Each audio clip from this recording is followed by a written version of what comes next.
Welcome back to Afternoon Express, this fantastic Monday afternoon on SABC3.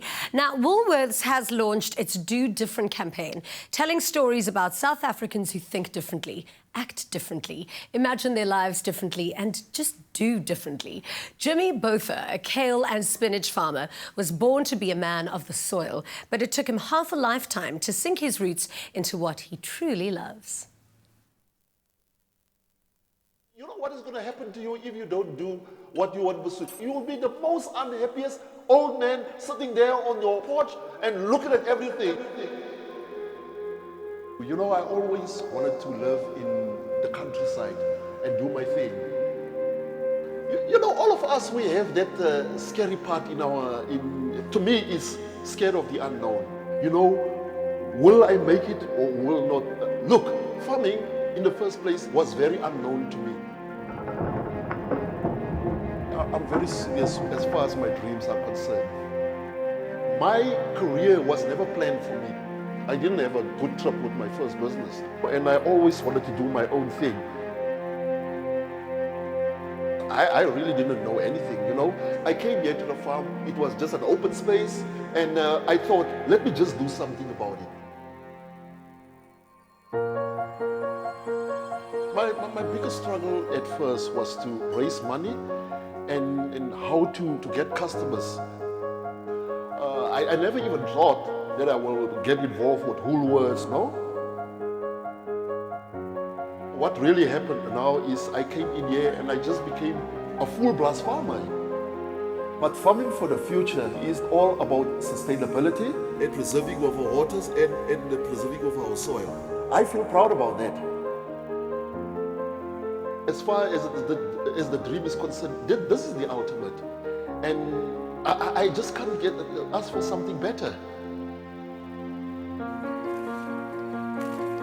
If you have a passion, a vision, and you know what you want to do, just do it. Just do it.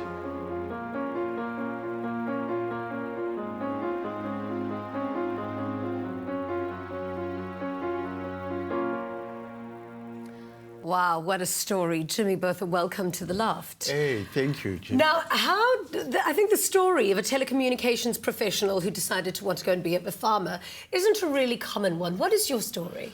Hey, Jenny, you know what happened is in telecommunications, it happened the same like it happened in farming, you know? Yeah. I hooked up with two friends some decades ago, yeah. And we decided to go into telecommunications. Well, I knew nothing about telecommunications anyway, and the two of them, you know, they had about 40 years experience amongst them, and you know, I just said to them, for the mere fact that I don't know anything about telecommunications, I said to them, listen, man, you know, let me be the operational manager. Let me handle the operations. Yeah. And with, you know, we hired a guy that knew the job and all that. I was there with him all along. And from there, you know, I just did it myself. Yeah. I just did it. Yeah, just do the job, even if you don't quite know what you're doing. Just kind of sink exactly, your teeth into it. I did that, and the same happened with farming. You know, after that I had an argument with my two partners. I went over and I got involved in farming, but I must say, you know, it was a very rude awakening. You know, I was very naive, and that's the good thing about it. Yeah. You know, I didn't know really what to expect, what it is, and all that. But when I got in there, you know, Ginny, I just did what I had to do. You know, Yeah. I think different, I do different, and I work different, and I just do what needs to be done. Yeah. Yeah. And I mean, why farming kale and spinach in particular? Was there a pivotal moment where you thought, actually, I can find a little bit of passion inside of me for this? No, Ginny, you know, kale and baby spinach, it came afterwards. You Yeah. know, I started as a herb farmer, you know, basil, rocket and all that. Yeah. You know, kale, I mean, we're only doing it now very commercially about a year. Baby spinach, it comes on for a very long time. But Yeah. I mean, for the mere fact that I've been involved with Woolworths, you know, they asked me to do some baby spinach for them, and after that the kale came. Yeah. And, you know, it's one of my best-selling products now.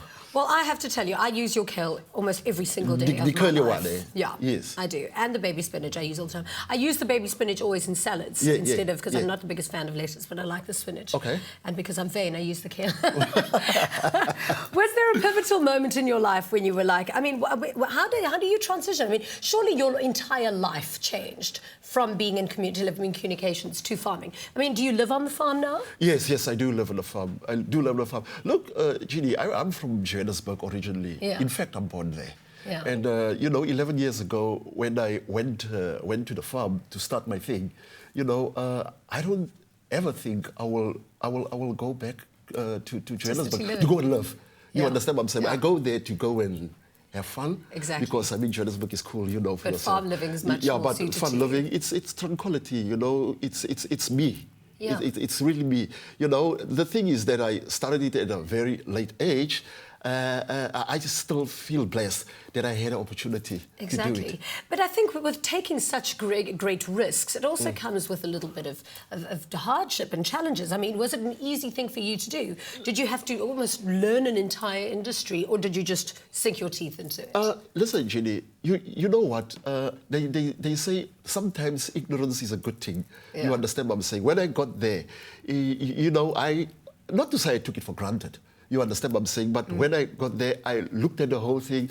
There was a little bit of butterflies in my stomach, but I just thought to myself, I'm just going to do it. And luckily, I've got a gap of the language. Yeah. I am very bombastic with Afrikaans, and all the farmers around there, it's Afrikaans guys, and they just taught me a lot of things, Yeah. And the white guys were really there for me. Honestly, they were there. Amazing. Now, you said earlier that you are quite a good cook. So we're going to move across to Clem. We're going to take some of your products that you've got over here, because they are all of my favourites, and we're going to get you cooking with us. How do you feel about that? Yeah, sure. Yeah, here you go. And you said earlier, you mentioned that you weren't married. So I think we've got to enter you into that show, Boerstukke Vrou. Because look, you can cook, you're good looking, you're a farmer, you're a catch. All about that green, you got it. Yes, I do. Okay, so let's get started with So our I'm going to make a bread. hidden kale and spinach bread. So I'm going to get started. I've got a beautiful bread over here that's been sitting and getting beautifully risen and proving. So I'm going to start off with a base. Think like a pizza, almost. Yeah. But everything's going to be hidden. So I've got some red pepper pesto. Ooh. I'm just going to spread that over. Am I doing good so far, Jimmy? What's the green stuff in there? The green stuff, let's just say it's kale. Let's just say it's No, kale. it's not kale. It's going to be oregano. That's exactly what I wanted to hear. But it's oregano, parsley, all those good See, I herbs was in there. good But on you you. grow the herbs as well, so it could very well be your product. Yeah, I smell some basil there. Definitely. And then some bacon. Yeah. You grow the bacon. No, not Sometimes I grow the bacon if I We can don't talk go about to that in gym. 2017. Okay. Yes. Okay, some beautiful bacon. I've cooked it off slightly already. And then I've got some kale, and I don't like chopping my kale up too much. I like keeping it quite Crunchy. chunky. Yeah, quite. And I love kale raw as well. Me. There's something I about eat my kale raw all the time. It's so good. It's so good for you and so good tasting. And then this amazing baby spinach. There's some healthy elements in there. Hey? Quite a lot, even more than Swiss chard. Hey? Absolutely, Yes. so much nutrition in Is there. it really the healthiest of all options? Yeah, well, for now, Ginny, we go on in life, we revolve on all that. But I'll say kale.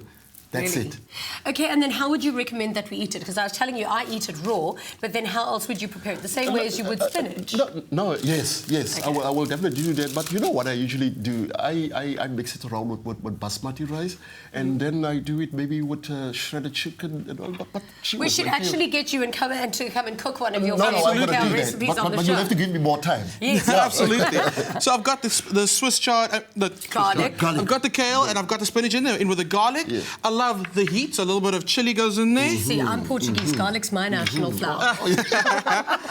Some thyme goes in. That looks so good. A little bit of seasoning. This looks delicious. I would just want to put that in the oven like that. Exactly, and you absolutely can. Are you not going to do some black pepper? You know what, Jimmy? For you, lots of black pepper.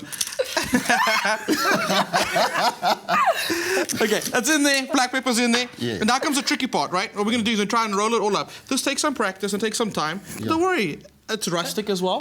So however you get it in there, look at that. Look at that. That's so big. Yeah. So I've got my tin that I've greased with some kitchen spray. I'm gonna take some semolina. I love semolina. What is semolina? Semolina is ground corn. Yeah, it's similar to polenta. Okay. So what this does is coats the inside of our tin. Modern pulp, eh?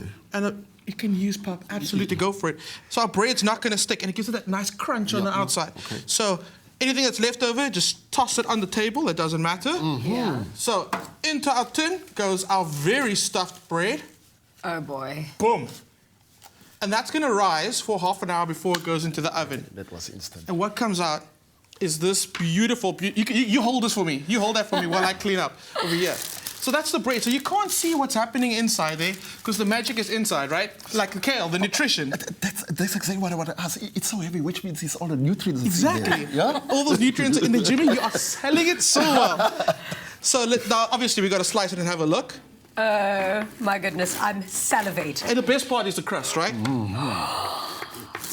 So you can see that kale's in there. Oh, clever. You can see that bacon's in there as well. What do you think, Jimmy? Oh, that's cool, man. I think you didn't throw enough cheese in there. You know what? You can totally go crazy with it. Yeah. So Wow, are you that's impressed? delicious. No, I am. Really, So now, I am. the best part, I know there's no butter on there just yet. No, I don't want it. I want the other one there. You want this one? Yeah, I want the in the middle. crust. This one? Right here? In the middle, Okay. that's it, yeah. So there's no butter on just yet, but how about you give it a taste? You know, fresh out the oven.